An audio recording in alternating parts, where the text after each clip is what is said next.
आइए आज देखते हैं अधिगम के क्षेत्र, डोमेन्स ऑफ लर्निंग। इसे ब्लूम की टैक्सोनॉमी भी कहते हैं।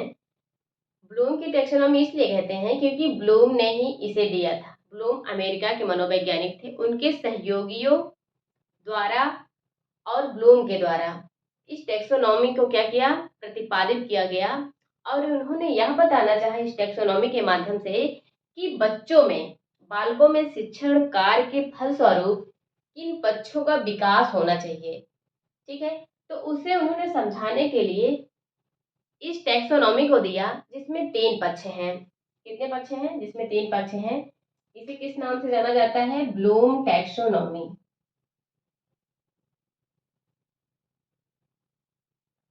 टैक्सोनॉमी से नाम से जाना जाता है। इसे 1956 में इनके सहयोगियों द्वारा और ब्लूम के द्वारा दी गई थी। ठीक है, इसमें इन्होंने 3 पक्ष बताया। कितने डोमेन बताया? डोमेन जो है या फिर पक्ष, कितने पक्ष बताए? 3 पक्ष बताए। एक तो इन्होंने संज्ञानात्मक पक्ष बताया,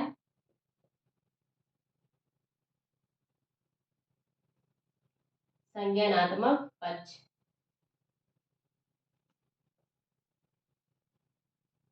कॉग्निटिव डोमेन।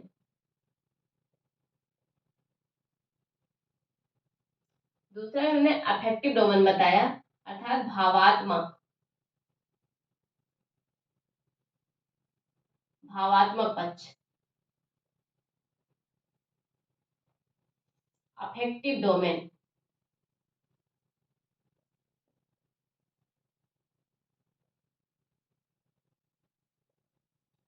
तीसरा इन्होंने बताया क्रियात्मक पक्ष या फिर गत्यात्मक पक्ष, क्रियात्मक पक्ष या फिर इसे क्या कहा गया? कोनेटिव।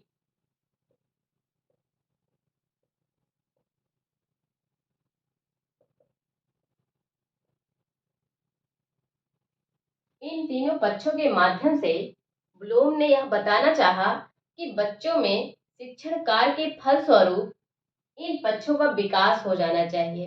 कैसे? मान लीजिए आप मैथ का चैप्टर कोई लिए या फिर आप विज्ञान का कोई चैप्टर लिए। मान लीजिए विज्ञान का आपने एक टॉपिक लिया, पदार्थ, मैटर। ठीक, आपने क्या लिया? मैटर पढ़ाना स्टार्ट किया। तो बच्चों में मैटर के बारे में सबसे पहले नॉलेज आनी चाहिए। संज्ञानात्मक का तात्पर्य है नॉलेज। उसके उसके अंदर क्या बिल्ड होना चाहिए? उसके मस्तिष्क में, उसके हेड में, उसके मस्तिष्क में मैटर के बारे में नॉलेज क्या हो जानी चाहिए? बिल्ड हो जानी चाहिए। दूसरे पक्ष में क्या हो जाना चाहिए? मैटर के बारे में अगर वो पढ़ रहा है तो उसकी भावनाएं उसके प्रति क्या हो? विकसित हो। तब क्या हो जाएगा? इसका मतलब कि उसके अंदर भावात्मक पक्ष का क्या हो रहा है? विकास हो रहा है।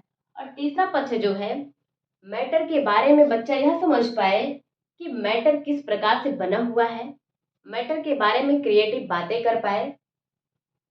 इसका मतलब है उस बच्चे के अंदर क्रियात्मक पक्ष क्या हुआ? बिल्ड हुआ है या फिर विकसित हो गया है।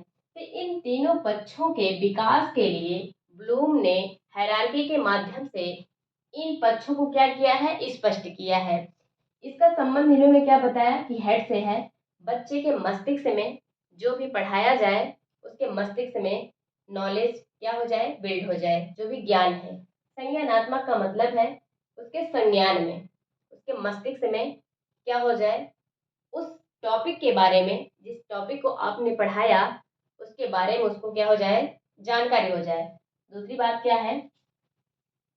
भावात्मक पक्ष। भावात्मक पक्ष में इन्होंने क्या बताया कि बच्चे के अंदर भावनाएं आए, फीलिंग्स आए कि उन्होंने मैटर पढ़ा है या फिर टीचर ने मैटर जो पढ़ाया क्या वो हम अपने दैनिक जीवन में फील कर पाएंगे। तो ये सब क्या हो गया? भावात्मक पक्ष। तीसरा पक्ष क्या है? क्रियात्मक पक्ष। बच्चा क्रिएटिव, सृजनात्मक कार्य उस मैटर के बारे में कर पाए, इसका तात्पर्य है कि उस बच्चे में क्रियात्मक पक्ष का क्या हो रहा है, विकास हो रहा है। तो आइए समझते हैं। इसका संबंध इन्होंने हार्ट से बताया, किसे बताया, हार्ट से बताया। और इसका संबंध इन्होंने क्या बताया, सीधा संबंध इसका बताया हैंड से, अर्थात doing by learning, doing by learning.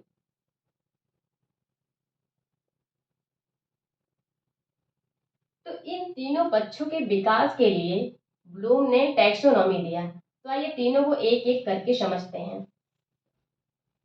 ठीक है, पहला जो पक्ष है, इन्होंने इसमें 6 चरण बताए। कौन कौन सा? पहले इन्होंने बताया ज्ञान, दूसरा इन्होंने बताया अवबोध, और तीसरा इन्होंने बताया अनुप्रयोग।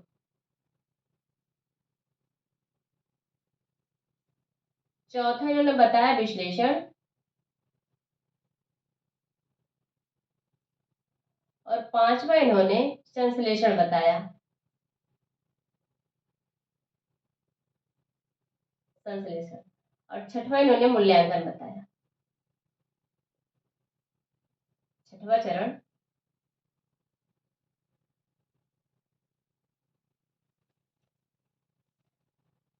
नॉलेज।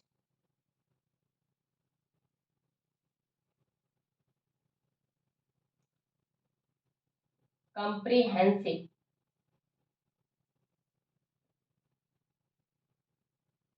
एप्लीकेशन,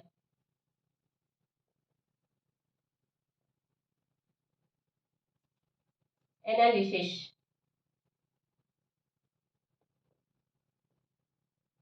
सिंथेसिस,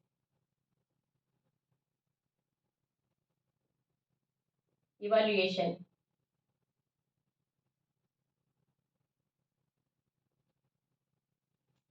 ये क्या है? सरल से जटिल की ओर।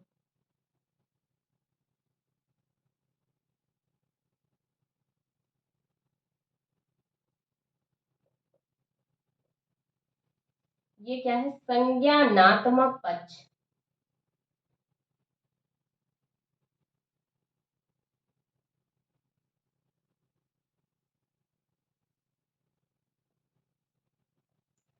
इस प्रकार से इन्होंने क्या बताया, इसमें इन्होंने 6 चरण दिया। कौन कौन सा? पहला ज्ञान, दूसरा अवबोध, अनुप्रयोग, विश्लेषण, संश्लेषण और मूल्यांकन। तो इन चीजों को इन्होंने क्या बताया, एक बच्चे के अंदर जब ज्ञानात्मक पक्ष का विकास हो जाए तो बच्चे में ये बातें क्या हो जाएंगी, विकसित हो जाएंगी। अर्थात सबसे पहले बच्चे को मैटर के बारे में क्या हो जाएगा, ज्ञान हो जाएगा।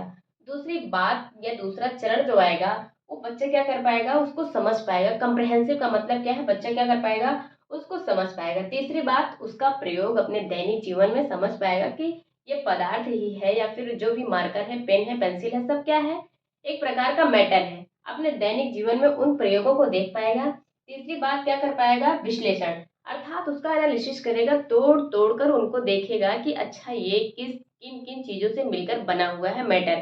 ठीक है, अर्थात किसी भी चीज को छोटे छोटे टुकड़ों में देखकर समझना ही क्या है, एनालिसिस है। और तीसरी पांचवी बात क्या है कि सिंथेसिस। सिंथेसिस का मतलब है, पहले उन्होंने क्या किया, छोटे छोटे टुकड़ों में तोड़ा, फिर उसको क्या करेगा, जोड़ कर देखेगा बच्चा। जब जोड़कर देखना उसे आ गया, इसका मतलब क्या है, बच्चे ने क्या किया, सिंथेसिस कर लिया, मूल्यांकन। इसके पश्चात जब बच्चे में इन सभी चरणों का विकास हो जाएगा, अंततः बच्चा क्या करेगा, देखेगा कि उसमें कौन कौन से चरण में अभी क्या है, कमियां रह गई हैं, उनका मूल्यांकन करके वह देख पाएगा कि कितना भी सीख पाया और अभी कितना बाकी है। इस प्रकार से ये 6 चरण हैं। इसको याद रखने का एक ट्रिक है, मान लीजिए कि किसी बच्चे को क्या है, कोई नोट्स बनानी है। अब इस पे किसी टॉपिक पर, मान लीजिए कि मैटर पर क्या करना है, एक टॉपिक बनानी है। तो सबसे पहले बच्चा क्या करेगा, उस टॉपिक के बारे में ज्ञान लेगा, ज्ञान ग्रहण करेगा। दूसरी बात क्या करेगा, उसके बारे में समझेगा। तीसरी बात अनुप्रयोग, फिर देखेगा कि उसका प्रयोग क्या है। और चौथी बात, उसका एनालिसिस करेगा। फिर उसके बाद उस टॉपिक का सिंथेसिस करेगा और लास्ट में मूल्यांकन करने के बाद उसका टॉपिक क्या हो जाएगा, उसका नोट्स तैयार हो जाएगा। तो ये टैक्सोनॉमी क्या है, हायरार्की है एक प्रकार की। तो इसे इन्होंने कब दिया था, 1956 में दिया था। ये ब्लूम के द्वारा दी गई थी, ब्लूम के द्वारा। अगला हमारा जो टॉपिक होगा भावात्मक पक्ष होगा, उसके बाद क्रियात्मक पक्ष होगा। तो आज का बस इतना ही। Thank you classes.